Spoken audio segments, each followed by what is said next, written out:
नमस्कार, तनिष्का कुकिंग रेसिपीजमध्ये तुमचं स्वागत आहे। आज आपण बघणार आहोत चटपटी बटाट्याची टिक्की।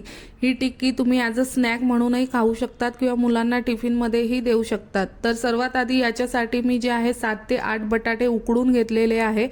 6 ते 7 जे आहे ब्रेडच्या स्लाइस मिक्सरला ग्राइंड करून ब्रेड क्रम तयार करून घेतलेला आहे। तुम्ही मार्केटमधनंही विकत घेऊ शकतात। तर आता हे जे बटाटे आहेत आपण सर्वात आधी किसून घ्यायचे, जेणेकरून बटाट्यामध्ये एकही लम्स राहायला नको। सेम प्रकारे जसं दिसतंय तसे किसून घ्यायचे। जर तुम्हाला माझ्या रेसिपीज आवडत असतील तर तनिष्का कुकिंग रेसिपीजला लाईक, शेअर आणि सबस्क्राईब करा। तर सर्व बटाटे इथे किसून झालेले आहे, अशा प्रकारे किसून घ्यायचे।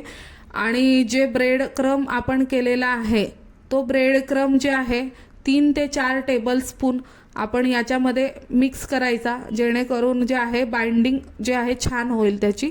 आणि 7 ते 8 मिरच्या आणि 6 ते 7 लसणाच्या कड्या आणि जे आहे अद्रक अर्धा इंच हे मिक्सरला बारीक करून त्याची पेस्ट करून टाकलेली आहे आणि कोथिंबीर टाकलेली आहे।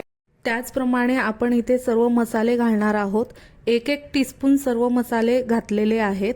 लाल मिरची पावडर, चिली फ्लेक्स, धना पावडर, जिरा पावडर, हळदी पावडर, आमचूर पावडर आणि अर्धा टीस्पून काळी मिरी पावडर, ह्या सर्व मसाले घातलेले आहेत। आणि सोबतच चवीप्रमाणे इथे मीठही घालणार आहोत। तर दिसते तुम्हाला। आता हे सर्व मिश्रण जे आहे आपण छान मिक्स करून घ्यायचं। छान मिक्स करून घेऊया आणि छान असा त्याचा गोळा करून घ्यायचा, जेणेकरून त्याच्यात एकही लम्स राहायला नको। तर तुम्हाला दिसतंय आपण सर्व मसाले जे आहे छान असे मिक्स करत आहोत। जर तुम्हाला जास्त तिखट हवं नसेल तर जी चिली पावडर टाकलेली आहे ते तुम्ही अवॉइड करू शकतात। आणि आता आपण जे आहे सर्व टिकिया तयार करून घेऊया। तर दोन्ही हातांना मी तेल लावून घेतलेलं आहे, कारण टिकियाचे जेणेकरून आपल्या हाताला चिपकू नये। सर्वात आधी एक गोळा घ्यायचा आणि त्या गोळ्याला तुम्हाला हवं त्याप्रमाणे तुम्ही आकार देऊ शकतात, चौकोनी, त्रिकोणी, गोल। तर मी इथे जे आहे गोल शेप देत आहे। तुम्हाला दिसतंय सेम प्रकारे अशा सर्व टिकियांना शेप देऊन द्यायचा। या टिकिया ज्या आहे तुम्ही स्टोर करू शकतात। तर तुम्हाला दिसतंय आता स्क्रीनवरती सर्व ज्या आहे टिकिया छान तयार करून झालेल्या आहेत। 4 ते 5 टेबलस्पून मी इथे जे आहे कॉर्नफ्लॉवर घेतलेला आहे। तुम्हाला हवं तर तुम्ही इथे मैदाही घेऊ शकतात। तर थोडं थोडं पाणी घालून जे आहे कॉर्नफ्लॉवरची जे आहे थोडं आपण बॅटर तयार करून घेऊया। सेम तुम्हाला स्क्रीनवरती दिसतंय असं बॅटर तयार करून घ्यायचं, जेणेकरून त्याच्यामध्ये एकही लम्स राहायला नको। तर दिसतंय तुम्हाला सेम असं बॅटर तयार करून घ्या। आणि जे आहे टिक्की घ्यायची आणि ते टिक्की त्या बॅटरमध्ये डिप करायची। नंतर जे आहे ब्रेड क्रममध्ये जे आहे डिप करायची। तुम्हाला जास्त क्रिस्पी हवी असेल तर तुम्ही परत सेम प्रोसेस फॉलो करू शकतात। तर मी इथे एकचदा जे आहे डिप करत आहे।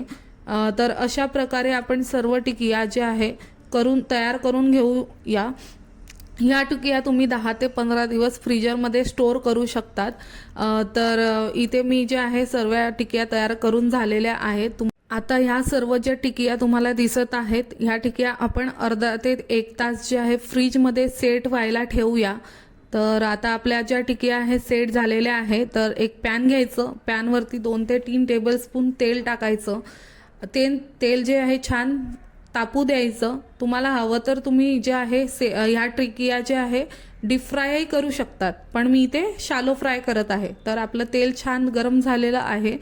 तर ह्या टिकिया आपण जे आहे पॅनवरती ठेवायच्या आणि मध्यम आचेवरती 3 ते 4 मिनटं छान अशा ब्राउनिश होईपर्यंत होऊ द्यायच्या। तर आपल्या ह्या टिकिया छान एक साईडने झालेल्या आहेत। तर मी यांना पलटी करून घेते आहे। तर दुसऱ्या साईडने ही 3 ते 4 मिनटं मध्यम आचेवरती छान अशा क्रिस्पी होऊ द्यायच्या। तर आता तुम्हाला दिसतंच आहे आपल्या टिकिया छान अशा ब्राउनिश होत आहे। तर साईडच्या ज्या कडा असतात त्याही आपल्याला छान अशा क्रिस्पी करून घ्यायच्या आहे, भाजून घ्यायच्या आहे।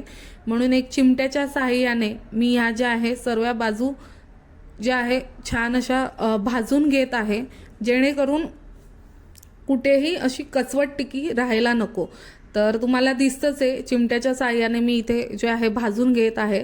तर तुम्हाला अशाच माझ्या रेसिपी आवडत असतील तर प्लीज तनिष्का कुकिंग रेसिपीजला लाईक शेअर आणि सबस्क्राईब करा। तर इथे आपल्या ज्या आहे सर्व टिकिया छान अशा भाजून झालेल्या आहेत। ह्या तुम्ही ॲज अ पार्टी स्नॅक्स किंवा जे आहे कोणी पाहुणे आले तर झटपट करू शकतात, मुलांना टिफिनमध्येही देऊ शकतात, ॲज अ पार्टी गेस्ट आले तर त्यांनाही देऊ शकतात। खायला खूप छान असतात ह्या। तर आता आपल्या सर्व टिकिया झालेल्या आहेत, तर आपण ह्या आता सर्व करून घेऊया।